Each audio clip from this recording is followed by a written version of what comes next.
what equivalent to what the rest of Africa is going to get. If we improve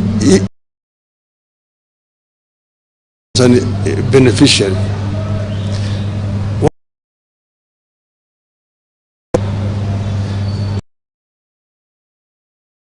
that's only 15%.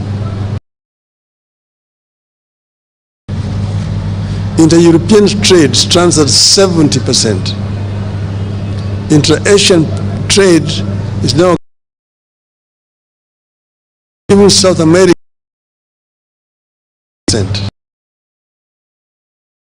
does not trade with itself for reasons, some of which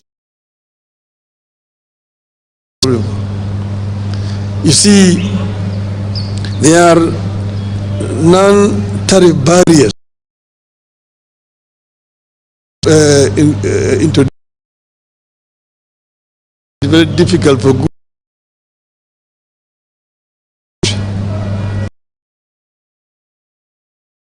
infrastructure challenges that makes it very difficult for Africa to trade with itself. You know, Africa continent 2 years old, but still very little. So these two, as the High Representative, I realized the challenges. Like you've been talking about intra-African highways, the Cape to Cairo, the Dakar to Djibouti, Dakar, Lagos, Lagos, Mombasa, and so on and so forth. We've been talking about the continental high-speed railway network. One, Beira to Walvis Bay. One, the old Benguela line, Lobito to Lubumbashi. The other one is the high-speed railway along the coast from Lagos to Cairo. The other one is our LAPSET, the Lamu Port, South Sudan, Ethiopia Transport Corridor, which as a representative of the AU on infrastructure, we actually extended from Juba through Bangui in Central African Republic to the Port of Cameroon to create a land bridge that links the Atlantic Ocean to the Indian Ocean and opening up the interior of the continent, which are landlocked for trade.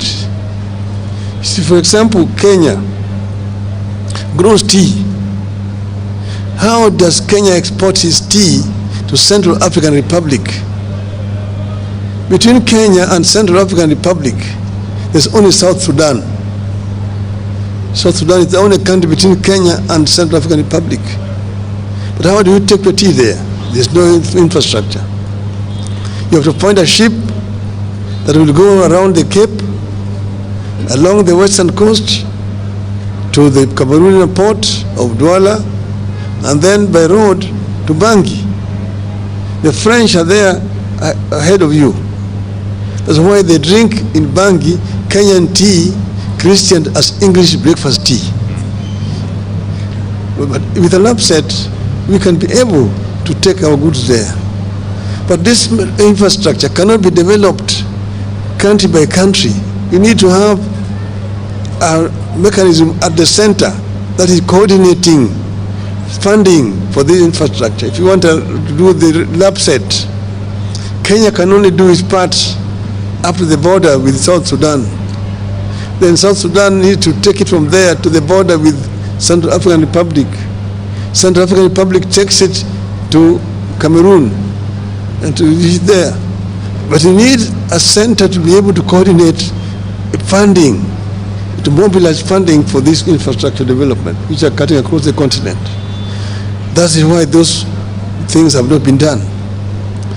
That's why even the trans-African highways have not been done, and so on. So, getting there, we are also talking about the high-speed fiber optic network connecting all the African capitals.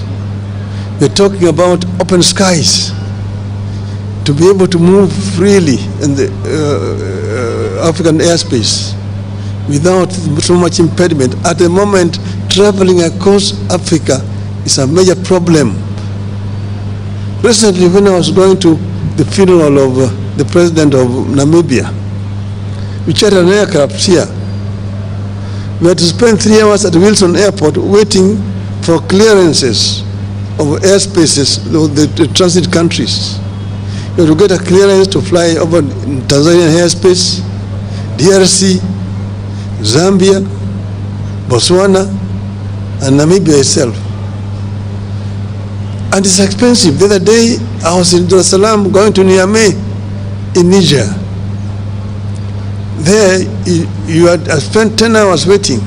You need a clearance over Uganda, over DRC, over Central African Republic, over Cameroon, Nigeria, and Niger. And that is what is making the air transport in the continent so expensive. It is easier to move goods by air. You need to put the facilities across the continent. And then have also an African continental air traffic control. In Europe, you only need one permit and you can fly all over the countries of Europe. Here, you need to get permission from Nairobi, Dar es Salaam, Kinshasa, Lusaka, going down those sides. So all this is what is making inter-African trade difficult. I've told you about the issues of visas. It's another problem, and so on and so forth. We've been talking about making the Nile River navigable, so that you can be able to move from Mediterranean Sea to Lake Victoria. Ships can move from Europe and don't have to go around the Horn to come to our coast on the other side. You can go direct on the Nile to Lake Victoria and land there in Jinja, in Kampala, in Kisumu, and in Mwanza. Those are some of the projects that could be done. And if you open up those way, Kenya will be a major beneficiary, and Africa generally. So we have ideas which we think, if implemented, will improve the inter-African trade. Thank you. Asante sana. Thank you so much, Your Excellency. In the interest of time, Your Excellency, we are unable to take more questions because the Prime Space is needed somewhere in Nandi in the next few. More? Okay, one question. Excellencies, my name is Mwangi Maina from the Isili Voice.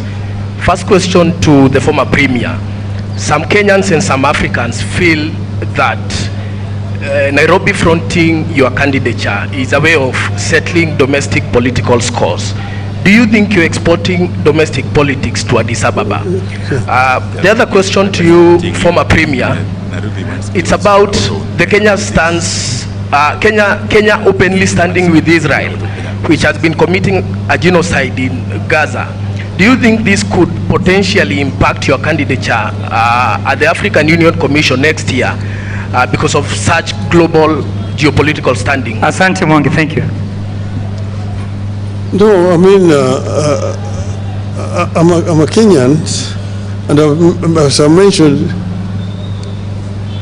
nobody has asked me. The Kenya government did not ask me.